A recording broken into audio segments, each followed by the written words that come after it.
প্রাতিষ্ঠানিক শিক্ষা ছাড়াই মাল্টিফাংশনাল ড্রোন বানিয়ে হইচই ফেলেছেন প্রত্যন্ত গ্রামের এক কিশোর। তার বানানো আধুনিক ড্রোন আকাশে উঠছে অনায়াসে।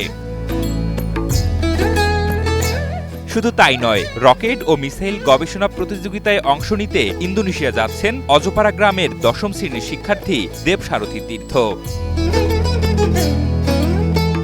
আধুনিক ড্রোন নিয়ে জাতীয় পর্যায়ে স্বর্ণপদক বিজয়ী এই ক্ষুদে বিজ্ঞানী এবার অংশগ্রহণ করছেন আন্তর্জাতিক অঙ্গনের বড় মঞ্চে। এবার আইডিয়াব্লুসি 2026 ইন্টারন্যাশনাল আমি বাংলাদেশ ন্যাশনাল রাউন্ডে গোল্ড মেডেলিস্ট হই এবং এবার ইন্দোনেশিয়া অংশগ্রহণ করার আমি সুযোগটি পাই।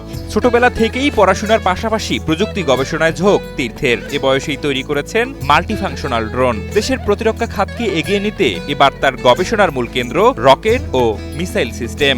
অন্যান্য প্রতিরক্ষা বাহিনীর সঙ্গে যাতে আমরা কম্পেয়ার করতে পারি বা কম্পিট করতে পারি, সেক্ষেত্রে আমরা আমাদের আরও উন্নত ধরনের কিছু ফিচার্স অ্যাড করার চিন্তা ভাবনা করেছি। এছাড়াও ভবিষ্যতে সাবমেরিন প্রযুক্তি নিয়ে গবেষণার রূপরেখা প্রস্তুত করেছেন দেবসারথী তীর্থ। পানির নিচে নজরদারি ও কৌশলগত প্রতিরক্ষা ব্যবস্থাকে আধুনিকায়নের লক্ষ্য নিয়েই তার এই পরিকল্পনা। উন্নত ধরনের কিছু ফিচার্স অ্যাড করার চিন্তা ভাবনা করেছি, যেমন উচ্চতায় গিয়ে নিজেকে গাইড করা, অটোনোমাসলি বিভিন্ন অবজেক্টে অ্যাটাক করা বা নিজেকে লুকিয়ে রাখা, নেটওয়ার্ক জ্যাম করা, পাশাপাশি থার্মাল ইমেজ প্রসেসিং, ইনফ্রারেড ক্যামেরার মাধ্যমে বিভিন্ন ডেটা কালেক্ট করা, এছাড়াও আবহাওয়ার রিপোর্ট কালেক্ট করা, যাতে আমরা আমাদের গ্রাউন্ড স্টেশনে বসে বিভিন্ন রিপোর্ট আমরা কালেক্ট করতে পারি। খেলনার বদলে প্রযুক্তির খুঁটিনাটি জানতেই তার আগ্রহ।